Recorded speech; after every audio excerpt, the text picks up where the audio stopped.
My wife wanted an open marriage, but I gave her a taste of reality that ended our relationship. My wife, who is 29 years old and beautiful, told me that she wanted to have relationships outside of our marriage. To start things off, I had planned a fancy dinner at one of our favorite restaurants. I made sure everything was perfect with nice white tablecloths and a great selection of wine, and I even bought her a diamond necklace. Which she had hinted at spending almost $1,000 on, but I didn't know I'd soon have to. During dinner, I could tell she was uncomfortable. Our usual relaxed conversations had a bit of a strain. She seemed distracted, looking around the room as if looking for something or someone.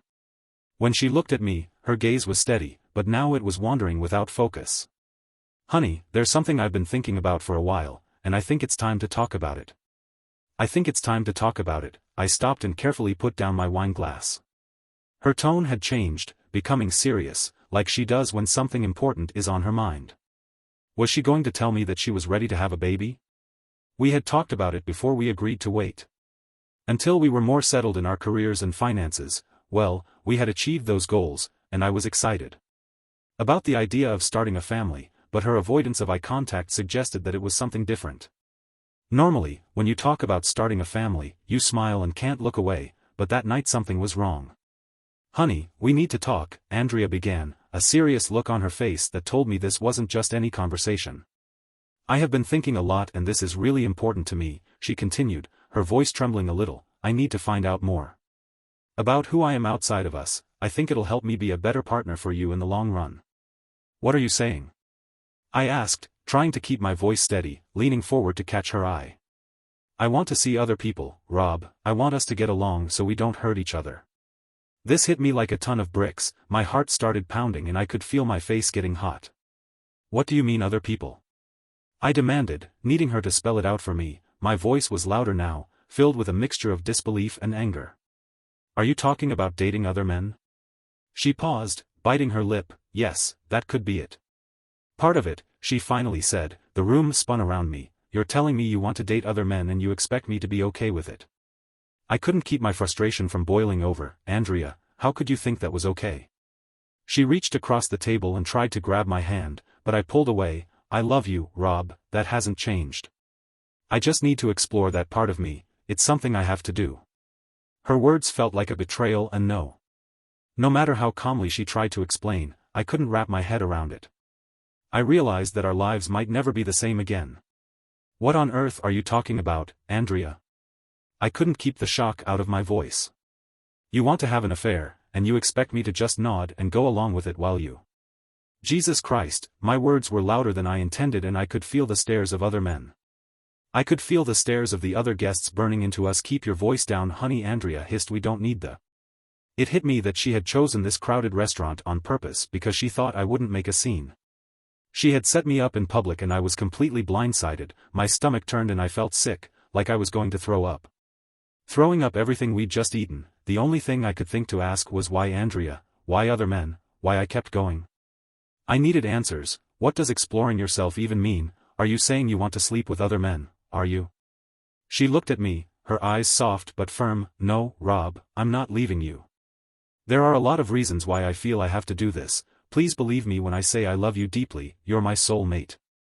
I see a future with us, growing old and starting a family, but right now there are things I'm missing, things I need to do.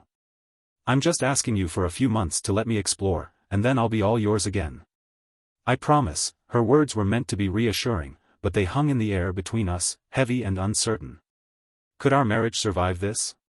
The thought tortured me as I sat there trying to digest what she was asking me. Asking me to do this had to be the worst thing I could imagine. During our 5th anniversary dinner, my wife blindsided me. By saying she wanted to start seeing other men, she expected me to just nod and accept it as if nothing was wrong. And promise that everything would go back to normal afterward, as if nothing had happened. I was speechless, my mind a complete blank, and I couldn't even breathe properly. As if in a dream, I stood up, placed my napkin neatly on the table. I drank my wine in one gulp without saying a word, then I put the glass down, turned around and walked out. "Honey, where are you going?" "I don't know," I answered without turning around, "but you should probably take a cab." I walked out of the restaurant, found my car and just drove. I had no destination in mind, I just needed to get away. The pain started at the back of my skull and spread everywhere, making it hard to think of anything else. I was driving aimlessly, lost in the sound of the engine and the blur of passing streetlights. Time and place didn't matter. The next morning I woke up in my car, my head pounding and my surroundings unfamiliar. I got out. I stretched and looked around, trying to convince myself that last night was just a bad dream. I desperately needed to use the bathroom and find a giant cup of coffee, and I also needed a plan before I could even think about. After taking care of business behind a nearby bush, I got back in the car, started the engine and drove off. I found a small diner, ordered breakfast with my coffee and sat down to think things over. If I let my wife have relationships with other men, it would definitely be the end of our marriage. Despite everything she said last night, I couldn't shake the feeling that she wasn't the woman I thought I married. Maybe she was having some kind of breakdown, dreaming up ideas that were completely out of touch with reality. Reality. I'm not a psychiatrist, just a guy who's incredibly confused right now. I checked my phone, which I had turned off sometime during the night, and when I turned it back on, I saw several texts and missed calls from Andrea. She was worried about where I was and how I was doing, and I didn't feel ready to go home or talk to her right now. To talk to her, but I knew I couldn't avoid it forever, so I decided not to answer her messages just yet. After gulping down several cups of coffee and a hearty breakfast of eggs and bacon, I sketched out a basic plan for what to do. Next, it was time to deal with the situation that awaited me at home, and as I pulled into the driveway, Andrea rushed out. Out the front door, her face filled with worry. "Honey, where have you been all night? Had an accident or something worse?" she said, trying to kiss me. I stepped back and said firmly, "Andrea, I need to take a shower and freshen up, and then we need to sit down and really talk about this idea of exploring yourself that you mentioned." Last night I walked past her and went straight to the bedroom to get out of the suit I'd been wearing all night. I took a long hot shower, using the time to rehearse what I had to say, doubts swirling in my head. I had to figure out if I still had a wife, or if this was her way of saying goodbye. Maybe this was just a test to see how committed I was. Trying to understand what she was thinking drove me crazy. I loved her, no question. I married her, didn't I? We had a big beautiful wedding. I had never even thought about being with another woman. I was all in, but now. Luckily we didn't have kids, which made things a little easier. Whether or not would depend entirely on how the next few days and weeks unfolded. After changing into clean clothes, I went into the kitchen to make myself another cup of coffee, grabbed a notepad and pen, and noticed her sitting at the kitchen counter. I tried to appear calm, but inside my emotions were in turmoil. Coffee in hand, I took a seat across from her. "All right, Andrea, could you please explain again?" Andrea looked right at me and said, "Honey, I need to experience validation as a woman right now. I don't feel like my needs are being met. I want to explore what those needs are and see if I can find. Fulfillment on my own." I summarized, trying to keep my tone steady. "Are you also planning to step away from our relationship temporarily? To find what you're looking for?" "No, honey, I'm not leaving. I'm staying here in our home with you," Andrea replied quickly. "However, I need the freedom to set my own schedule and do things at my own pace. When do you think you'd like that?" I asked. "Well, I suppose any time would work," she replied with a hint of uncertainty in her voice. "Do you agree with my decision?" "No, I don't agree with any of this, Andrea," I said firmly. "When we got married we promised to be partners and lovers for life. What am I to make of this? It feels like you're walking out on our marriage." "Honey, it's not like that," Andrea said, her voice filled with frustration. "I need to find a connection that's been missing for a few years now. Our lives have become all about work. I don't feel appreciated by you." "Feel appreciated by you like I did when we first got married." "Appreciated? My God, everything I do for you," I replied. I felt my anger bubble up. "I've been working my butt off to provide for us and build the future we dreamed of. When we got married, we almost paid off the house. For crying out loud, I knew I had to address the most burning issue.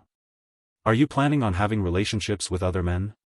I asked, trying to keep my voice steady. "I can't say for sure.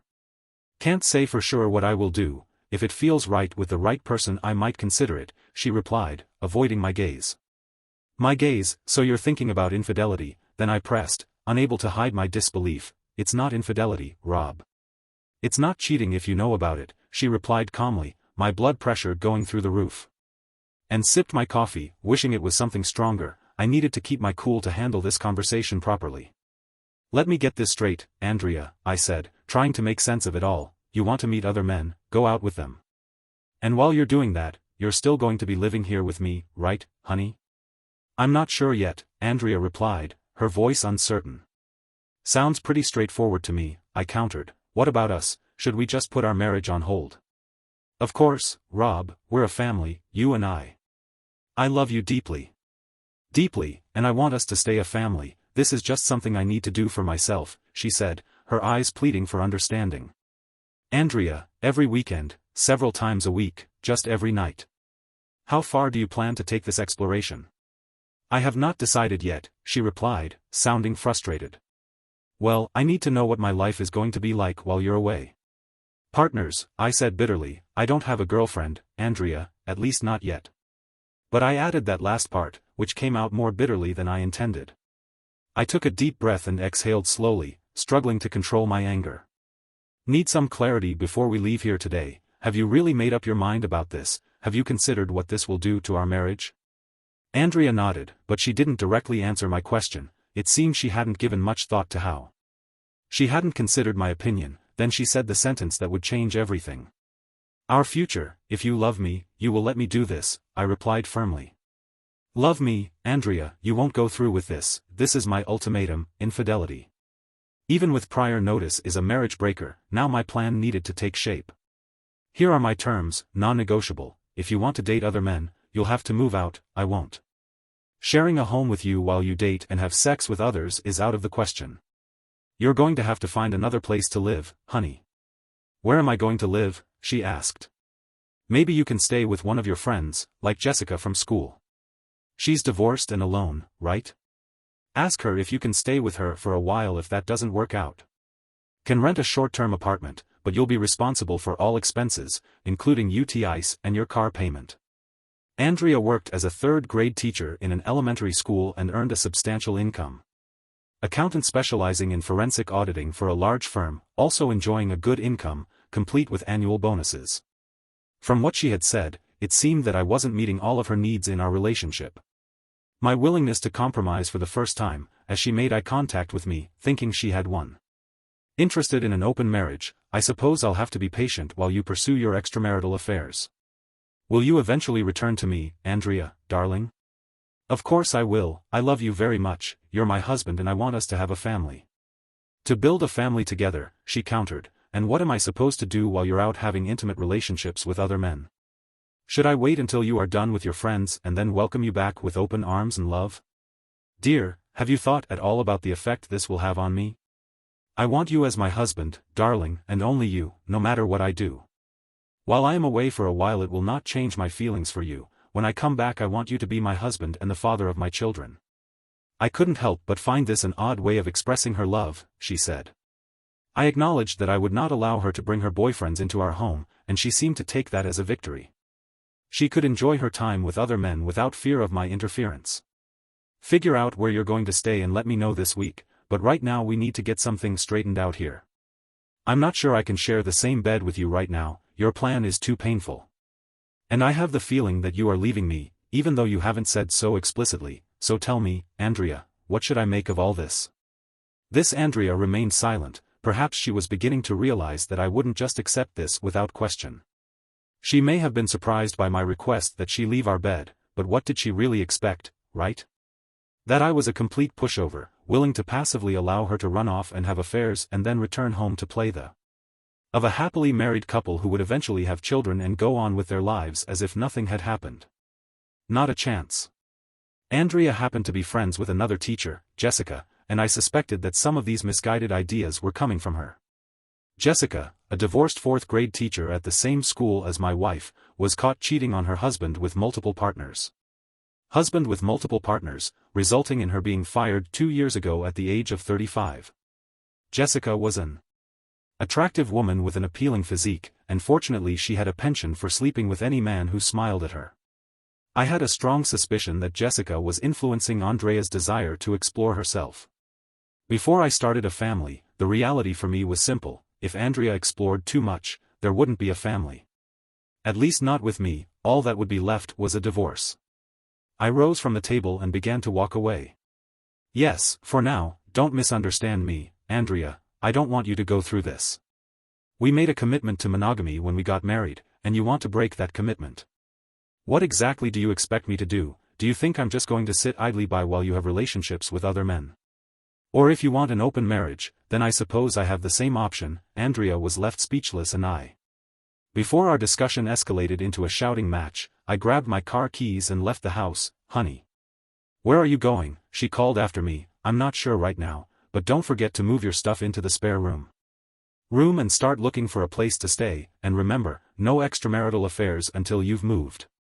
I replied as I left, deliberately slamming the door harder than usual. While I briefly considered going to Jessica's apartment and confronting her, I knew I had to put my anger and frustration aside for now. And frustration for the time being, it was Andrea who had initiated this messy situation and she could deal with the. I also suspected that Jessica might be more than willing to take Andrea in, and I had to resist the urge to. Monday morning, I was up and out of my office before Andrea even woke up. I had a considerable amount of work to do on my plan, considering Andrea's intentions. Since she seemed to have made up her mind about our marriage, I had to take action. It hurt that she thought she could engage in extramarital affairs, thinking that I would foolishly stand by and let her do it. And what if she came back with an STD or worse, pregnant? No way I would allow that. Step 1 was to contact my lawyer, who happened to be a friend who handled various legal matters such as real estate and wills. I didn't expect him to handle the divorce directly, but he could make a referral. He did just that, recommending a competent divorce attorney from his firm, and I set up a meeting with her. It was a tough conversation, but my new lawyer was an experienced litigator and well-versed in our state's laws. I didn't want this divorce to be acrimonious. In fact, I was content with a fair 50-50 division of our assets. Neither of us had much when we got married, and we had both struggled to build a comfortable life together. So I was willing to divide things equally. I wasn't completely heartless, and fighting over assets would only prolong the divorce process. The assets weren't worth holding on to if it meant dealing with a cheating wife. With a cheating wife, the necessary paperwork would be prepared and held until I had proof of my wife's infidelity. Until then, this was just a first step on my part. The week seemed to drag on. I tried to spend as little time at home as out every night, mostly to the gym to relieve stress. I noticed that Andrea was spending a lot of time with Jessica. And on Thursday she informed me that she would be staying with Jessica for a few weeks until she found a more. I knew it would be a convenient arrangement for her to be with her friends. Without any interruptions from me, it seemed that Jessica was entertaining her own boyfriend and making quite a mess of it at the same time. This situation was just unbelievably screwed up on Saturday, just 1 week ago. After celebrating our 5th wedding anniversary, my wife made her decision to engage in extramarital affairs clear. As she packed her belongings into her car and prepared to leave, she hesitated just before leaving. "Honey, I don't want to leave. Are you absolutely sure we can't find a way to work things out so I can stay?" I begged. "I love you deeply and I really want to make our marriage better," I replied. "And Andrea, if you really loved me and wanted to make our marriage better, you wouldn't be going through this. I want you to stay here at home with me, but I cannot allow you to be intimate with other men while still being my wife. I love you, but I won't tolerate this if you won't consider going to marriage counseling to address our issues." I don't know what else to say, so please leave while she loads her belongings into her car. I drove my own car to the hardware store to buy new locks for the house, replaced 3 locks, and changed the security code for the garage door. The security code for the garage door opener all Saturday night, and all Sunday I stayed home, staring at the walls and hoping that Andrea would come to her senses and return the following week. Proved to be. I went to the gym every day and took up running again in an attempt to relieve my stress. I sometimes found myself sinking into a deep depression, I longed to go to Andrea and beg her to come back to me spiritually. The fact that my wife had left me to engage in extramarital affairs while we remained married made me feel like a colossal failure. Was I really so inadequate that my wife was willing to openly display her infidelity? I turned to the internet to research the psychology of infidelity and why spouses cheat on each other. That about 40% of married people engage in infidelity. What was even more surprising was that nearly 90% of them choose to stay in their marriages. Often, infidelity is tacitly tolerated by the other spouse, even when children are involved. Especially when there are children involved, it is easier for them to accept the unfaithfulness and carry on as if it were not happening. Many wives who cheat claim to still love their husbands and families, but are looking for excitement outside of marriage. Outside of marriage, something they feel is lacking at home. Many women who engage in affairs say that their homes require a great deal of effort. The daily grind of maintaining a family, juggling children's activities, and keeping up with daily chores makes sex an intimacy. And intimacy with their husbands, they long for the excitement of a lover who will focus on them alone without immediately discussing the kids or errands after sex. Is to treat your wife as if she were having an affair without the divorce, just enjoy the physical aspect.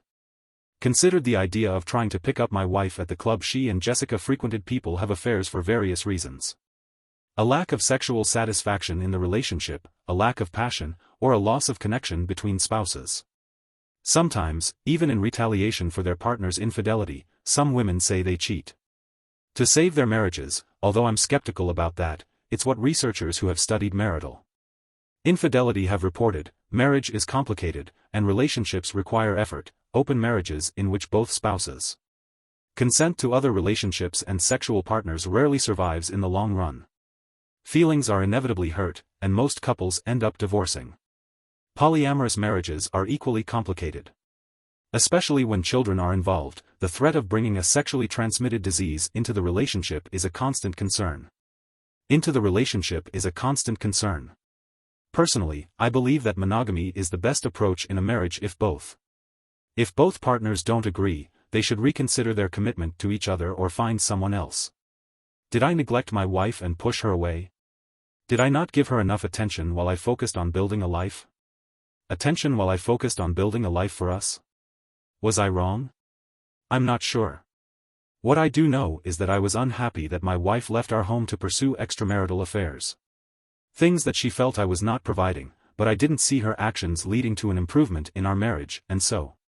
The following week passed slowly. Again, I refrained from calling my wife, and Andrea sent only one text message, asking me to forward her mail to her new address. Her communication gave no indication of her desire to save our marriage. Clearly, she was actively pursuing her plan to find a boyfriend, or maybe even two, for some fun. The thought crossed my mind to drive from her apartment to where she and Jessica were going, just to find out. I drove by the apartment several times, but resisted the urge to stop, realizing that I couldn't. I had to let her make her decision or she would never truly be my wife again. With each passing day, the likelihood of her returning diminished, and the longer the situation dragged on, the less inclined I was to bring her back. Less inclined to take her back. A month passed with minimal communication between us when Andrea unexpectedly showed up at the house unannounced. When her key did not work in the lock, she rang the doorbell and knocked. Keeping a stoic expression on her face, "Andrea, what brings you here today?" I asked her. "My key doesn't seem to be working in the lock. What's wrong?" I replied matter-of-factly. "Because I changed all the locks, she could not get in when she tried to come in." "What do you want?" I asked, and she replied, "I came to pick up some things I left behind when I moved in with Jess." Again, her visit wasn't about seeing me, it was purely business, focused on her belongings with little regard for me or the pain she was causing. She didn't seem to realize the pain I might be experiencing. Was she so naive or deluded to think that? Deluded to think that I wouldn't care about her sexual encounters with other men or that I would eventually take her back there? "Are there some boxes in the garage with your things that I collected from around the house?" I asked, letting her in, since it was still part of her home after all. "How long will you be staying with us?" I asked Jessica. She replied, "Jessica's been really supportive, I'll be with her. I'm sure it will only be a few more months and then I'll be a better wife to you, honey, and then we can start a family." I couldn't help but roll my eyes at her comment and feel a sense of disgust. Could she think that her involvement with other men would somehow make her a better wife and prepare her for motherhood? "Have you found a boyfriend yet?" I asked bluntly, but Andrea blushed and I didn't. She finally admitted, "Jess and I have been on a few dates with guys from the club we go to." I couldn't help but ask, "How's the sex with your new boyfriends?" I left the garage and went back to the kitchen to drink my coffee and read the paper. Minutes later, she reappeared carrying a large bag and surveying the kitchen. Much to her disappointment, it was quite the opposite. I had hired a cleaning crew to come in 3 times a week, so the place was spotless. There were no towering piles of dirty dishes, no piles of empty beer bottles, and certainly no mountains of dirty laundry. No, the house was in perfect order, and I focused on keeping my composure despite the fact that my wife had left me to pursue relationships with other men. Is there anything else you need, Andrea? I asked, sensing her curious about the situation here without her. She replied, so, honey, have you been okay? Been okay since I started living with Jess? I'm fine, I replied. I've been pretty busy with work and I've been traveling a lot, she continued. Honey, have you been going out at all? Or have you been staying home alone? And there was the key question I had. Anticipating that it was time to add a little twist to the conversation and observe her reaction, I tried to keep myself occupied. I explained that I had joined a cycling group that meets twice a week for organized rides. Point and ride together for 40 to 60 miles, it's been quite enjoyable. And I've met a lot of new people, they're a fantastic bunch. We usually go somewhere for a beer and a burger. Afterwards, since all that riding really works up an appetite, I made a conscious effort to abstain from excessive alcohol. My weight had dropped 15 pounds in the last few weeks. Partly due to exercise and partly due to the stress that her actions had put on me, regular physical activity was perhaps the only thing keeping me from gaining weight. Activity was perhaps the only thing preventing a complete mental breakdown, she responded with a tone that suggested more interest in my activities than her initial question implied. I deduced that she wanted to know if I had started seeing other women. As Andrea drove away from the house, she might have begun to realize that her plan wasn't unfolding as smoothly as she had anticipated. It was possible that her faithful husband might meet someone else and decide that he no longer needed to remain married to her. Her quest to find a boyfriend to compensate for the attention she felt her husband was not giving her. For the attention she felt her husband was failing to provide, might have more significant repercussions than she had.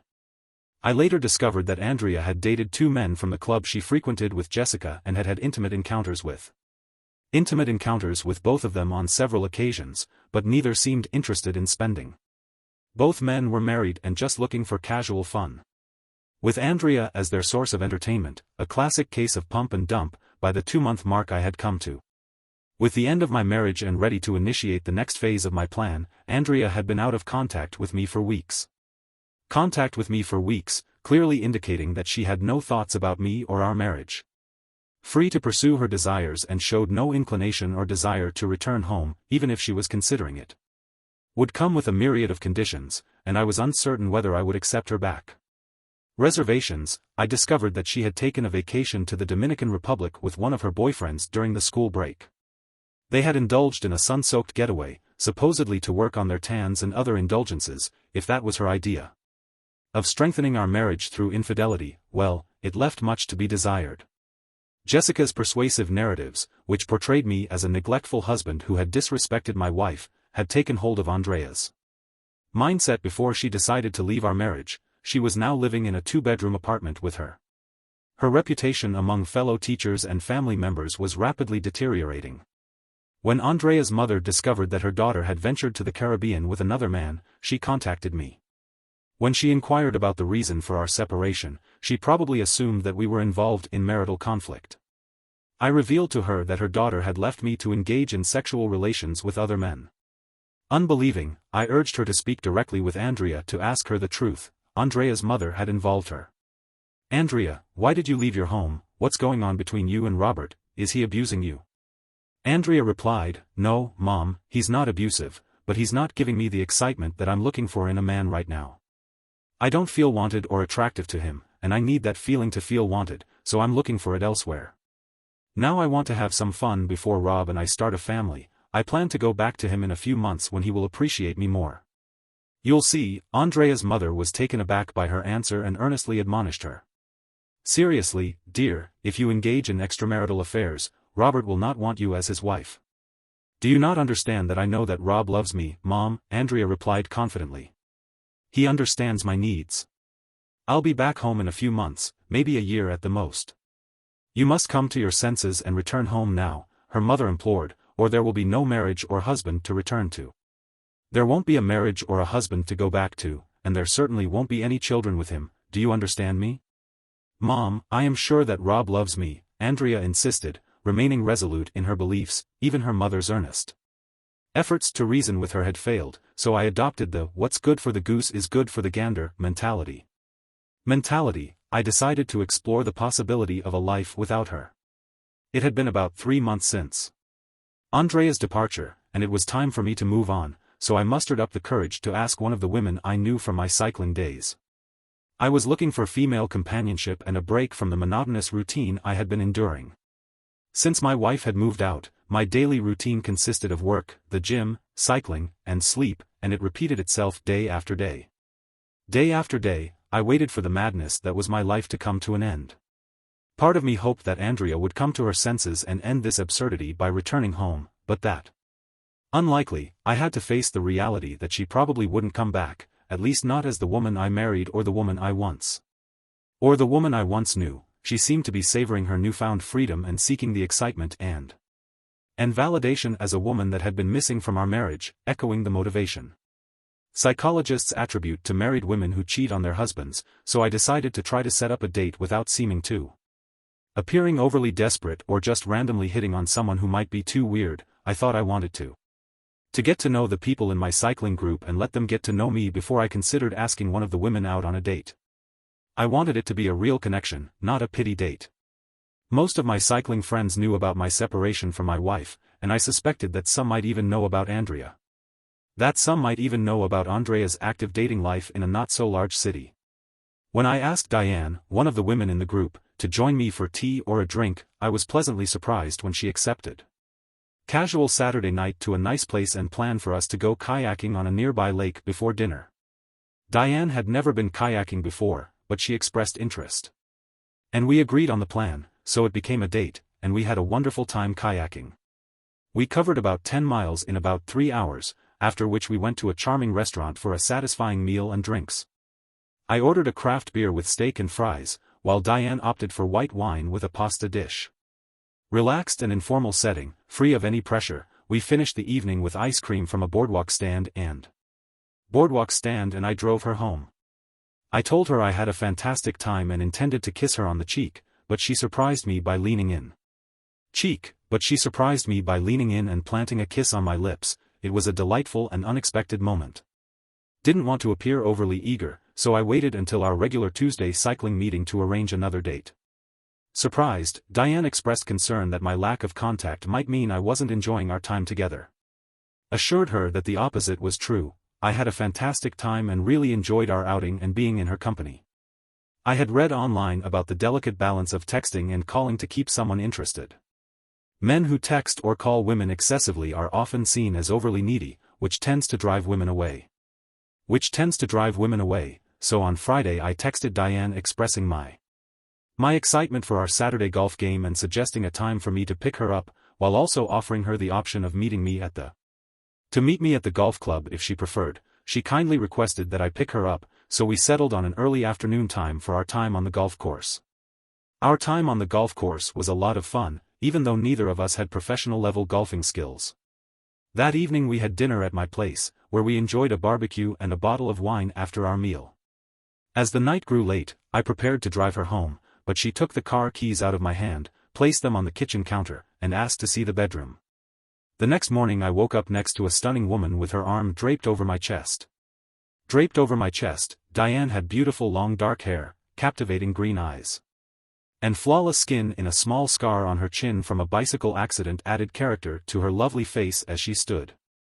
Tall at about 5 feet 11 inches, she maintained a slender figure, probably weighed about 140 pounds and was in great shape. Her job as a nurse in the hospital's pediatric ward spoke volumes about her compassion for others. She seemed authentic and exuded a magnetic charm that drew me to her from the moment we met. We had breakfast on my patio and our conversation eventually turned to my plans and the possibility of divorce. It was a sensitive topic, but I understood her need to know my intentions before she invested emotionally in our relationship. Wants to invest time in a man who might reconcile with his estranged wife in a few weeks. When I explained the strange way Andrea had justified her departure to Diane, her expression confirmed what I already suspected she believed. Andrea wasn't coming back, and I think that nudge from Diane helped me move forward with the next phase of my plan on Monday. In the morning, I contacted my attorney and had her assign an investigator to the case. I wanted to find out how many men Andrea had been involved with. It turned out that she was dating several men, most of them married. And they would often gather at Jessica's apartment to continue their partying after leaving various bars and clubs around the city. Received the divorce papers, marking the beginning of a tumultuous period, she drove to the house that night too. When I answered the door, I was met by my estranged wife holding a large brown envelope, her face filled with emotion. Worried, I asked Andrea what brought you here tonight, and she replied. Why did you file for divorce? I told you I would be home soon, even this week. I invited her in and asked her to sit in the kitchen. It's a little late for that, Andrea, I told you when you left that I didn't want you to go, but you went anyway, she tried to explain. I tried to explain, honey, I told you I needed to find out who I was and feel good about myself, I interrupted. With a hint of sarcasm, so, do you feel good about yourself now? Are you validated as a woman? Have you explored your sexuality in new relationships? Have you explored your sexuality in new relationships, met exciting people, had your fair share of intimate encounters? I continued because it sure looks to me like you have. I've had virtually no communication from you. You didn't even call me on my birthday, you were probably too busy with one of your friends in the Dominican Republic. Your mother called me that week and wondered why you didn't call her on Mother's Day. Mother's Day? Did you spend all that time seeking physical pleasure? She pleaded, honey, I love you very much, and I realize I may have gone too far. I'm coming home today, I replied firmly. No, you're not, honey, what are you talking about? I'm still your wife and this is still my house, I'm going back to Jess's to get my things and I'll be home in a few hours. No, you're not. Have you read all the documents in the package that you received? There's a judge's order in the back that says you can't come within 500 feet of this house until the divorce is final. Divorce is finalized, so technically you're in violation of that court order. But you need to leave now and we can take this matter to court to sort out the details. The seriousness of our wedding vows, which included commitments to love, honor, cherish, and be faithful. The crucial aspect of fidelity, I made it clear to her that this house had no sentimental value to me, if that was what she wanted. It's almost paid for, so my half is worth about $150,000, she could have it for that amount, but if she wasn't willing to pay that amount, we would sell it and split it. It was a simple arrangement, but for the time being, she was not moving back while I stayed in the house. I walked her to the door, closed it and locked it behind her. And quietly settled our divorce. Andrea received half of our assets as she was legally entitled to. We sold the house, and I moved on with my life. Resumed her new routine, but I heard from a friend that her school, a charter school, had advised her to be more discreet about her personal life. More discreet. Apparently some parents had become aware of her involvement with several men in the area and were uncomfortable with her teaching their children, especially the mothers, who were quite outspoken. In private, it appeared that some of the fathers may have been among her lovers.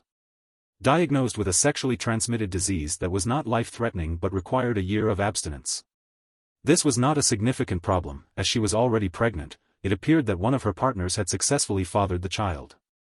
Andrea's failure to consistently take her birth control pill, frequent alcohol consumption, and lack of condom use were.